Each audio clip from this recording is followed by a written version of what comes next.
السلام عليكم ورحمة الله وبركاته كسودو هذا رفيقي أكاديمي عشر كنا مانتو عكسبسني إنجيليا أو زي أو يزي إنجيليا وحا كبرنينا لابا شيء وكان ugu horeysi waxa way sida loo isticmaalayo u yuzi sida loo isticmaalo u yuzi waxa la yiraahdaa kiambishi changeli qaabkee loo isticmaalayo kiambishi changeli cha uzi qaabkee loo isticmaali karaa tan labaad ee inaan barano rabo waxa way magacyada hoos yimaadeen geligan sidee jamac looga dhigi karaa ayagoo hal sidee jamac looga dhigi karaa marka u yuzi waxa loo isticmaalayaa marka jumlad laga hagaajinayo magacyada hoos yimaadeen geligan ayaa ficilka la raacinaya u marka uu hal yahay ficilka uu hal yahay ila ficilka markuu jamac yahayna zi ayaa la raacinaya waxa soo socda tusaalooyin fara badan oo aan ku sharxayno ka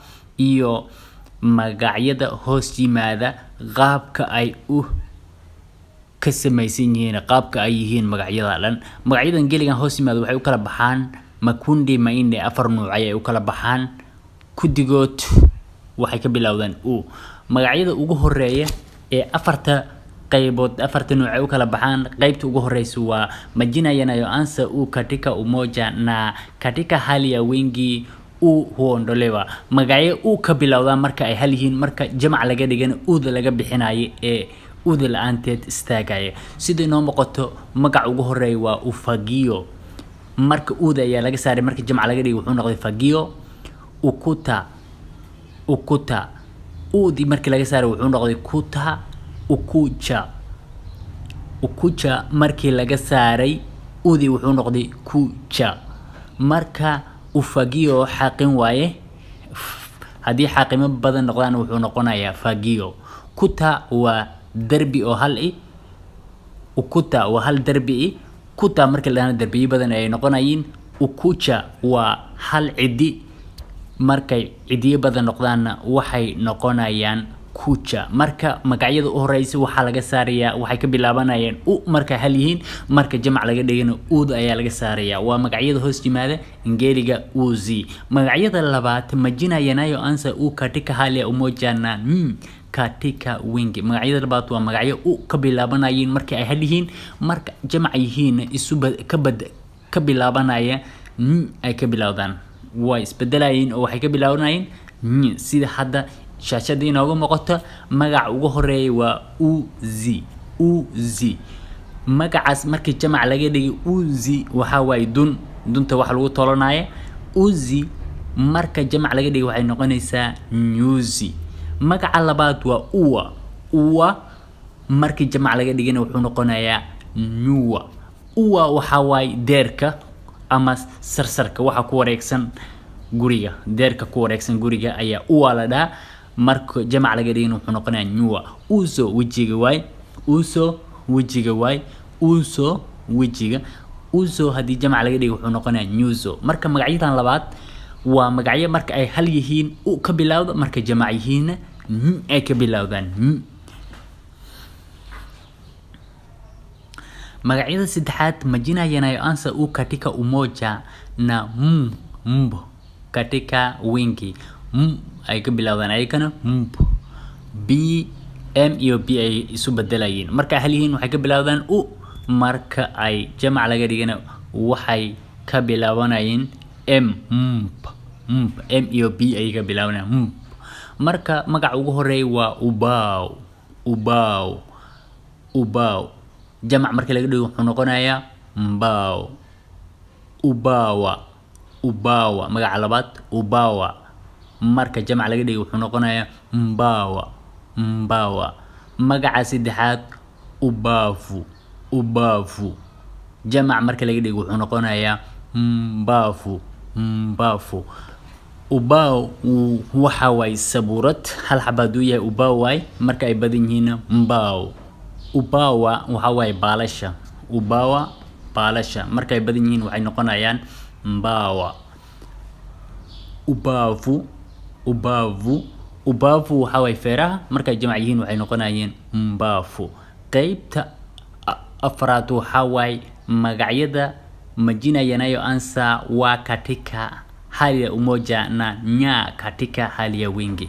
Magacyada marka ay hal yihiin wa ka bilowda, marka jamac laga dhigana nya ay ka bilowdaan. Magac ugu horeeyo waxa waaye wakati. Marka jamac laga dhigo wuxuu noqonayaa nyakati. Nyakati lagu dareeyaa nyakati. Wakati waxa waaye waqti, nyakatina waqti oo la badi waa jamac laga dhigo. Wimbo hees waaye. Wimbo hadii jamac laga dhigo waxay noqonaysaa nyimbo. Wimbo hees, nyimbo heesa badan. Wavu, wavu, wavu shabaq waaye. Wavu shabaq. Marka laga dhiga jamacna wuxuu noqonayaa nyafu. Nyafu, wafu, nyafu. Magacyada qaabka ay isu bedelayeen hadda waxaan soo marnay qaybta koobaad, tan labaad, tan saddexaad ilaa tii afaraad.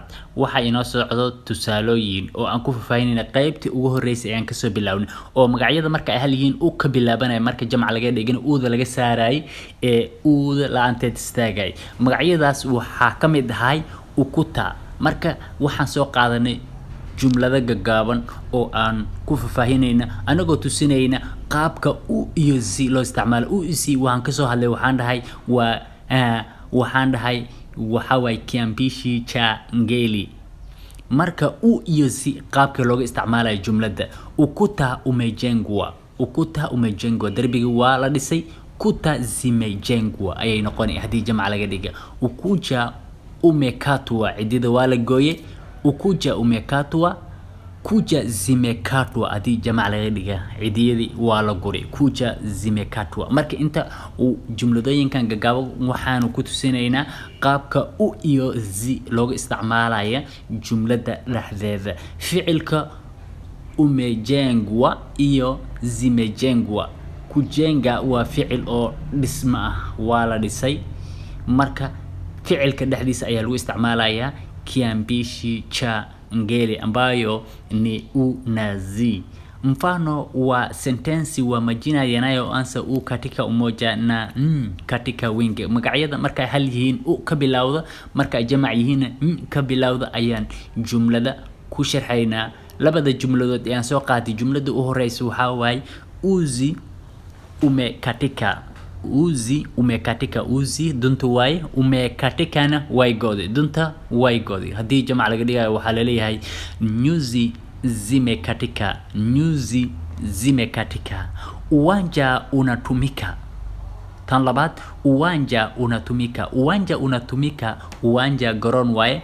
Uwanja unatumika. Garoonka waa la isticmaalahaya. Garoonka waa la isticmaalahaya oo firaaqa ma aha. Hadii jamac laga dhigo wuxuu noqonayaa jumladaas waxay noqonaysaa nyanja zinatumika.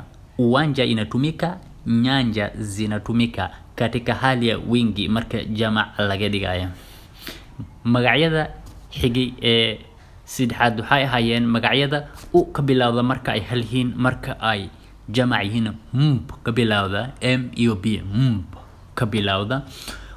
Magaca jumladani waxa waaye ubao unafutwa.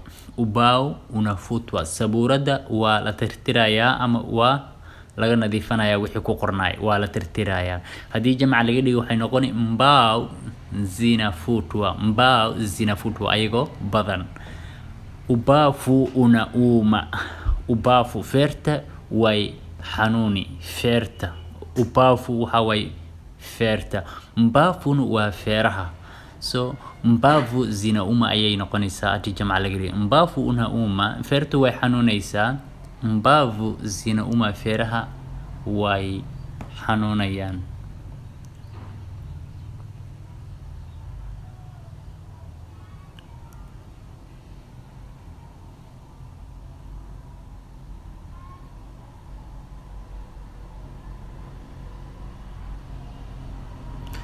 Mfano wa majina yanayoanza wa katika hali ya umoja na nya katika hali ya wingi.